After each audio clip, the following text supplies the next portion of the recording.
Today let's talk about increasing voltage using series connection and how we set up a series connection. So let's get started.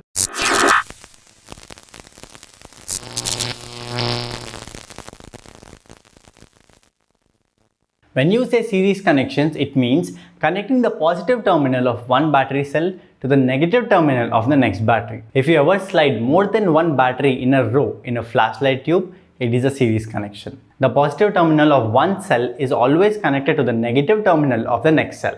Ever thought why we need a series connection? I'll tell you. The individual lithium battery are usually 3.7 volts nominal for lithium ion cells or 3.2 volts nominal for LiFePO4 cells. This voltage is acceptable for low power devices such as cell phones or other small electronics, but it can't provide enough power for anything more sustainable.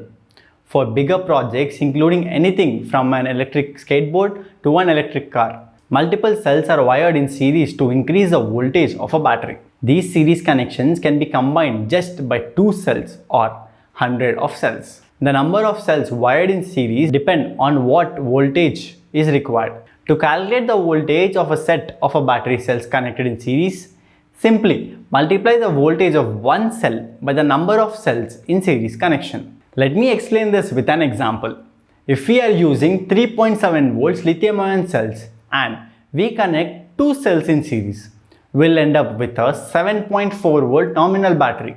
Let's see how that's calculated. The total voltage of cells in series is equal to nominal voltage of single cell into number of cells in series.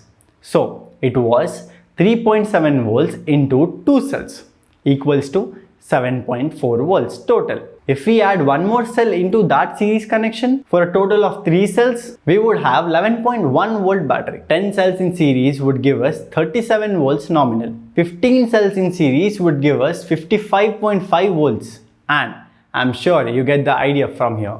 A single 3.7 volt nominal lithium ion cell can be charged up to 4.2 volts and discharge as low as 2.5 volts, which is a very big range. Imagine that if we connect 10 cells in series to create a 37 volt nominal battery, that battery would actually range from a full charge voltage of 42 volts down to minimum of 25 volts if discharged 0% state of charge. But if we have a device that requires at least 30 volts to operate, then we would stop discharging at 3 volts per cell in the 10 cell battery. Even though the battery could keep discharging down to 2.5 volts, that is equal to not using 5% of pack's total capacity. You might not think 5% is a big deal. But what if the device requires 35 volts? We stop discharging at 3.5 volts per cell in this 10 cell battery, which would equate to leaving about 40% of battery capacity unused.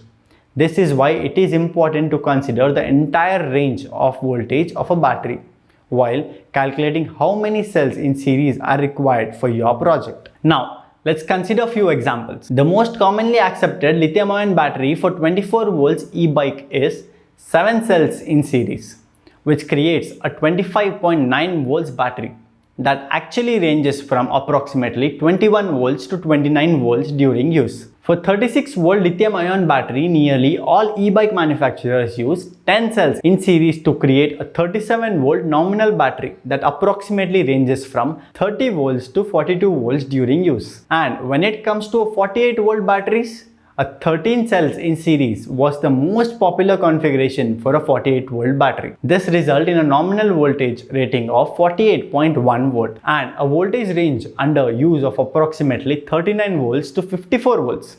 However, with voltage sag, the battery would actually spend the majority of its time below 48 volts, which results in less power. For this reason, many 48 volt batteries for e-bikes are made using 14 cells in series, which would give us a nominal rating of 51.8 volts and has a higher voltage range of approximately 42 volts to 58.8 volts. These batteries are often referred to as 52 volts batteries instead of 48 volt batteries to signify that they are indeed of higher voltage than standard 48 volt lithium ion batteries. So this was about increasing voltage using series connection.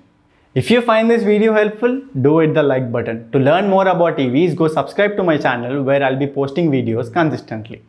Check out the website given in the description where you can upload blogs, resolve your queries, and can also watch our previous videos with a clear and detailed explanation. There's a community page completely dedicated for EV enthusiasts around the globe. In the upcoming video, we shall learn about increasing capacity using parallel connection.